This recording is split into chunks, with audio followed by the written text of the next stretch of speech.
Quand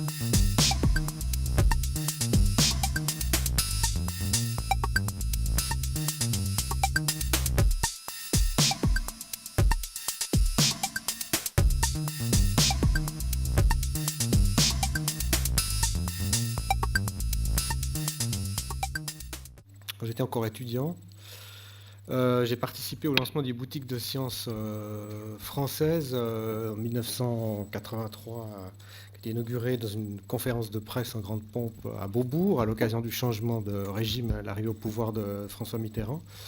Et c'est intéressant de revenir un tout petit peu là-dessus, non pas pour faire l'histoire, déjà pas eu le temps vraiment de me pencher dans les documents de l'époque, ça aurait été intéressant.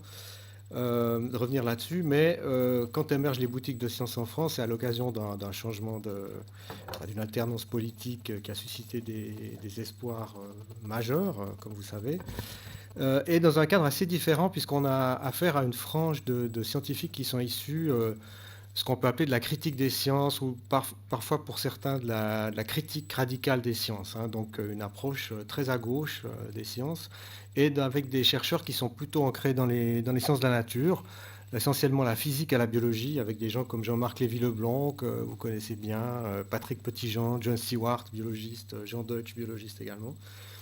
Et puis des syndicats incluant de nombreux chercheurs comme Henri Pézra avec le collectif amiante de Jussieu. Donc vous connaissez la terrible histoire de l'amiante à Jussieu, en France en général, mais à Jussieu en particulier. Je ne sais même pas si le désamiantage de Jussieu est terminé à ce jour.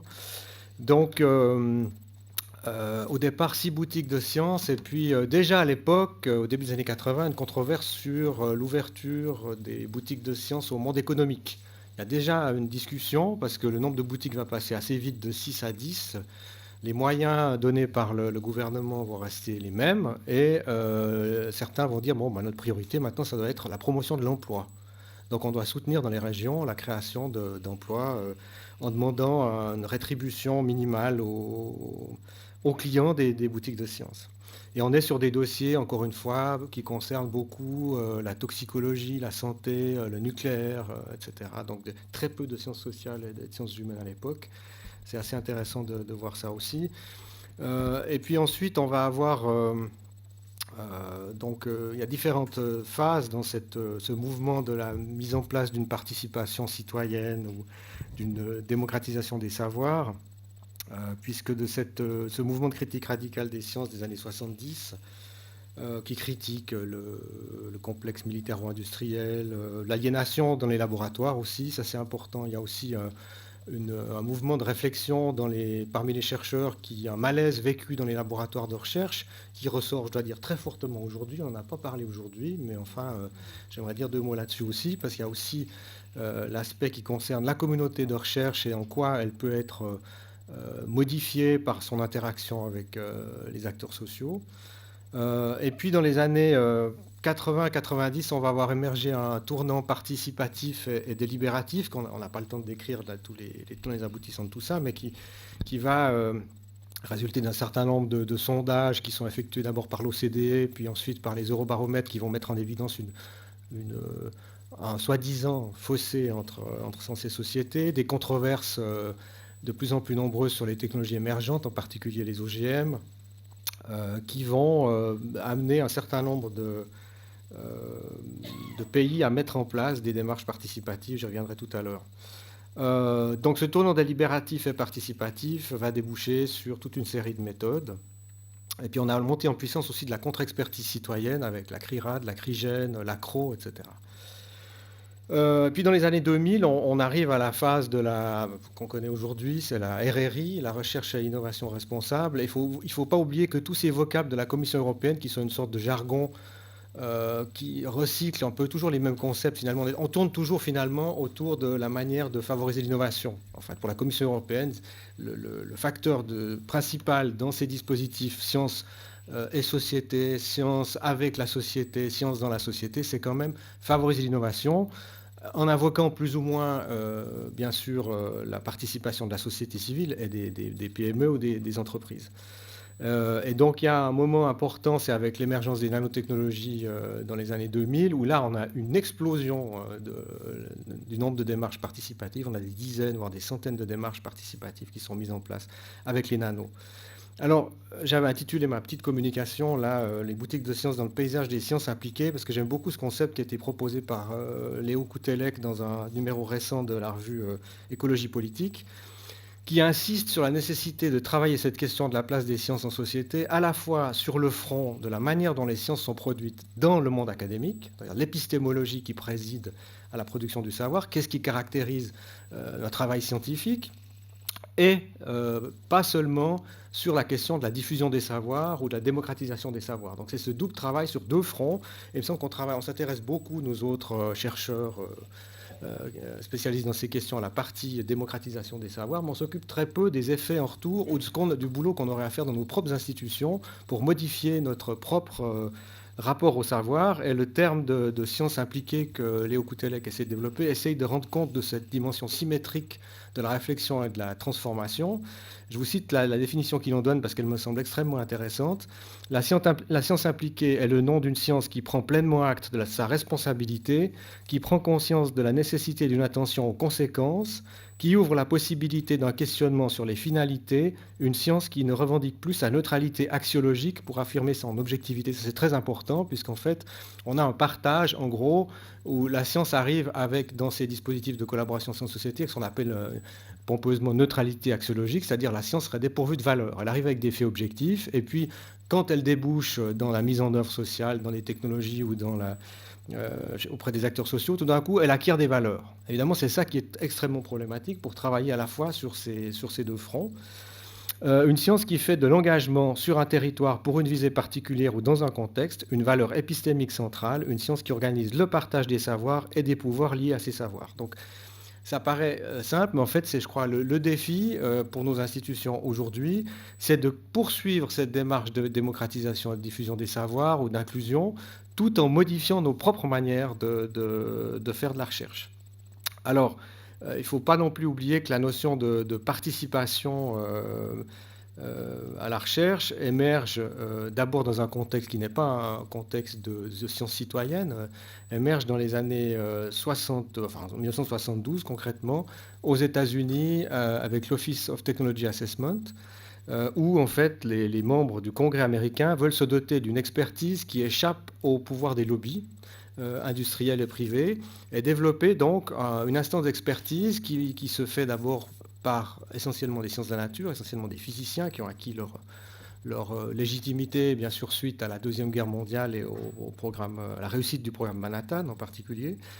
Et puis cet office très original, l'OTA, sera dissous en 1995 pour des raisons aussi de pression, de lobbyisme, etc.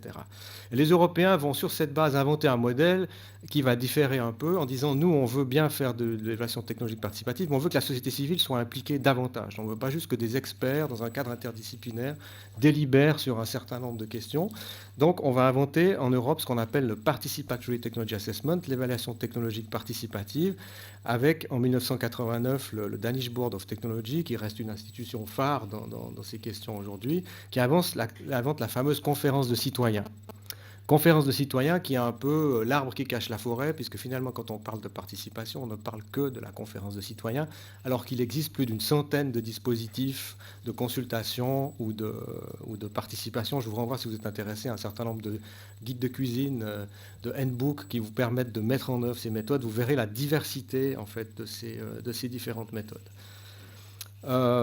Donc, si on met en œuvre cette participation citoyenne, on a l'habitude de dire que c'est essentiellement pour trois vertus. C'est premièrement augmenter la qualité des connaissances produites en incluant les savoirs qu'on dit profanes.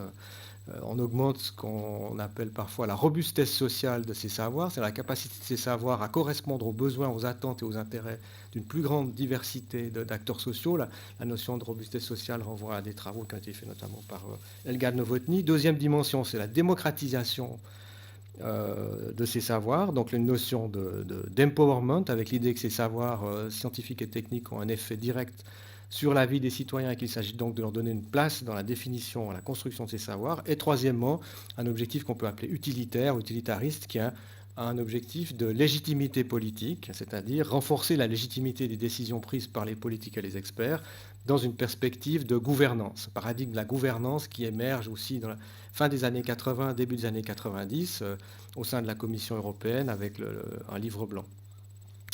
Donc ça, c'est vous savez que Michel Calon a différencié un petit peu trois types qu'il appelle démocratie technique.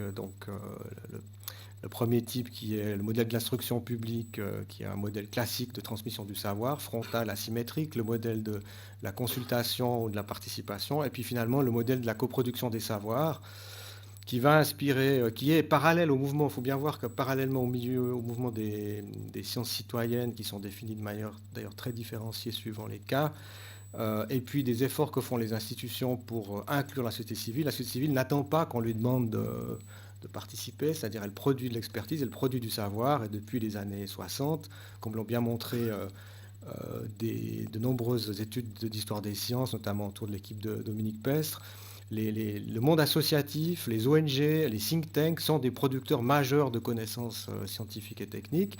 Et les universités pensent encore largement qu'elles ont le monopole de la production de ces savoirs, ce qui n'est plus vrai depuis fort longtemps. On le voit bien dans les dynamiques qui animent nos établissements universitaires aujourd'hui. Alors c'est bien sûr dans le cas des biomédecines qu'on a les exemples les plus flagrants de ces phénomènes de coproduction des savoirs, avec bien sûr historiquement le sida, le cas des maladies génétiques rares, qui est extrêmement emblématique en France avec le rôle qu'a joué l'Association française contre les myopathies dans la cartographie du génome humain qu'elle a réalisée, j'allais dire presque malgré l'État français, en tout cas en compensant le déficit de vision et d'investissement que l'État français avait dans ce domaine-là. Et des exemples emblématiques, je vous donne un exemple anglais, au King's College à Londres, il y a un centre de recherche qui s'appelle SURE, ça veut dire recherche réalisée par les survivants, et c'est en fait un centre qui étudie l'efficacité des systèmes de santé mentale, et toutes les recherches sont faites par des anciens patients devenus chercheurs. Donc ça montre un peu, et c'est publié dans des revues de meilleure qualité, c'est pas de la revue des publications de deuxième zone, au contraire c'est parmi les meilleures revues dans le domaine. Donc le champ de la santé est bien sûr un champ dans lequel il y a beaucoup de travail à faire, où en fait la volonté de la société civile d'investir ce domaine-là est extrêmement forte. Et donc les tensions aussi, les rapports de force sont très forts, mais ont débouché sur des innovations majeures en termes de démocratisation des savoirs. Je ne sais pas combien il me reste de temps, parce que je ne veux pas le faire. Ah ouais, mon train. Bon, après, on a effectivement tout le mouvement des sciences citoyennes qui se développe beaucoup. Il ne faut pas oublier, alors la Fondation Sciences Citoyennes en France a un intitulé qui vise une très forte démocratisation des savoirs, appropriation des savoirs, mais la plupart du temps, les sciences citoyennes recouvrent des objectifs qui sont définis par les milieux scientifiques, par rapport auxquels les citoyens mettent à disposition leur temps, leur ingéniosité, parfois la puissance de calcul de leur ordinateur. Donc ce n'est pas des problèmes qui sont définis bottom-up par la société civile, mais plutôt une définition top-down. Ça joue un rôle très important puisque ça permet par exemple de s'approprier des notions complexes ou difficilement palpables, plutôt comme le changement climatique, par les citoyens qui peuvent faire un certain nombre de relevés barométriques, des relevés de pollution, enfin toutes sortes d'observations des plantes, de la faune, etc. En conclusion, je dirais que alors, les boutiques de sciences sont un dispositif extrêmement intéressant parce qu'on a vu qu'elles sont à l'interface entre l'empowerment, le renforcement de capacité, l'appropriation de la société civile d'un certain nombre de thématiques ou de problèmes communautaires ou scientifiques. Elles incluent largement les étudiants, donc c'est à mon avis un complément extrêmement important dans la formation des étudiants, des opportunités très grandes, pour leurs enseignants aussi, comme on l'a vu. Mais ce n'est pas du tout un dispositif exclusif, donc il faut toujours voir qu'il y a un écosystème extrêmement complexe. Par exemple, à l'Université de Lausanne, on a développé des programmes dont un s'appelle Vivre dans l'incertain, l'autre s'appelle Volte-Face, dans lesquels on a été, nous, à la pêche à la demande sociale. Effectivement, on a demandé à nos chercheurs d'aller chercher des partenaires. Donc on peut aussi inverser cette logique et c'est aussi intéressant, avec bien sûr la difficulté que, notamment, ça a été souligné tout à l'heure à la table ronde précédente, les partenaires associatifs en particulier ont très peu de ressources à consacrer à la recherche. Et quand on met en place ce genre de programme, il faut imaginer leur fournir des ressources, y compris salariales, pour qu'ils puissent vraiment contribuer de manière satisfaisante, sans frustration, au développement de ces savoirs et aussi favoriser bien sûr le transfert de savoir et de connaissances. C'est un des paramètres de la recherche-action qui émerge dans les années 60, notamment dans le domaine ouvrier et dans le domaine urbain. Les chercheurs doivent en quelque sorte progressivement se désinvestir de leur rôle de leader pour transférer les savoirs qui ont été produits au monde associatif pour qu'ils puissent continuer à en bénéficier. Il y a un exemple qui est emblématique d'une demande sociale latente que seuls des chercheurs peuvent faire émerger. C'est un exemple de projet que nous avons mené à l'UNIL. Je le cite juste parce qu'il est intéressant, parce qu'extrêmement technique, mais enfin il concerne maintenant chacun d'entre nous. C'est un projet qui s'appelle Internormes pour permettre à des organisations de la société civile de participer au processus de normalisation internationale de type ISO. C'est peut-être pas, vous savez tous ce que c'est plus ou moins avec les normes ISO, mais pas dans le détail. Ça concerne à peu près tous les aspects de notre vie quotidienne, le bouchon de cette bouteille, le diamètre de ces verres, les prises qui vous permettent de connecter votre ordinateur au réseau ici, sont toutes des caractéristiques définies par des normes ISO. Donc c'est des caractéristiques qui ont une influence énorme sur notre vie quotidienne, qui concernent aussi les services, la manière d'évaluer les hôpitaux par exemple, comme vous le savez, et qui en fait sont inscrite dans un déficit extrêmement important de contribution de la société civile à l'élaboration de ces normes. Il existe quelques dispositifs pour compenser ce déficit, mais ce qu'on a fait, nous, on s'est dit, parce qu'on avait une thèse en cours sur ce sujet, on avait un groupe de recherche qui travaille sur les mécanismes de globalisation de la démocratie technique, on s'est dit, on va offrir aux acteurs associatifs une plateforme appelée Internormes, où on va leur donner l'occasion de choisir avec nous les normes qui les intéressent, et ensuite d'aller négocier au nom de la Suisse, avec les lobbies concernés. C'est comme ça que fonctionne, c'est un système libéral, ça fonctionne comme ça, l'élaboration des normes, un certain nombre de normes. Et on a choisi 2 normes. Une des normes, c'est la labellisation des nanoproduits, donc un problème assez aigu au niveau de la consommation et aussi au niveau de l'industrie. Et l'autre, c'est la normalisation du tourisme écologique. Donc on s'est retrouvé en fait à développer une plateforme d'expertise interdisciplinaire qui nous a permis, avec les inputs du monde associatif, une dizaine d'associations, notamment de consommateurs, personnes handicapées, etc., d'aller négocier ces normes en faisant des dizaines de remarques sur technique. Donc c'est des dossiers de 500 pages, hein, c'est extrêmement lourd. Donc là on voit bien, le coût d'entrée est extrêmement élevé, c'est extrêmement technique. J'ai même eu de la peine à convaincre mes collègues qu'il fallait financer ce projet parce qu'ils disaient, mais en fait, nous, on fait un projet Vivre Ensemble dans l'incertain qui porte sur la région et le canton de Vaud. Qu'est-ce qu'on va aller négocier à l'autre bout du monde, au Brésil, une norme sur les nanotechnologies? Mais en fait, bon, voilà, on a réussi à les convaincre. Et là, c'est typiquement le genre de projet où le monde académique peut venir faire émerger une demande sociale, latente, et mettre le doigt sur un déficit qui était en gros le déficit de le service responsable de l'économie au niveau fédéral en Suisse qui ne fait pas son travail d'inclusion de la société civile dans les processus de normalisation. Et puis bon, alors je terminerai en disant que mon souhait, c'est que ce genre de réflexion et de pratique ait un effet sur le monde scientifique qui est parfois aussi, la société civile est parfois des problèmes, mais le monde scientifique est aussi souvent en souffrance, soumis à la pression à la publication, soumis à une évaluation qui devient omniprésente, soumis dans beaucoup de pays à une baisse de moyens, à des contraintes de plus en plus fortes. Alors il émerge par rapport à... Il y a une plainte montante de la communauté scientifique qui est assez informe, qui s'exprime dans les couloirs, qui s'exprime dans les labos, qui s'exprime parfois dans des syndicats, mais c'est très peu le cas en Suisse, les syndicats ne sont pas très présents en Suisse. Et il y a des concepts qui émergent comme alternatifs, comme le concept de slow science. Le concept de slow science qui vise ou la déclaration de San Francisco qui est venue des biologistes moléculaires, où on va retrouver avec ces deux vecteurs comme la slow science sur la déclaration de San Francisco, quelque chose qui relève de la volonté des chercheurs des années 70 en France de critique radicale, de réformer le mode de production des connaissances scientifiques et qui inclut bien sûr une valeur ajoutée qui relèverait d'une recherche qui répond mieux aux besoins de la société.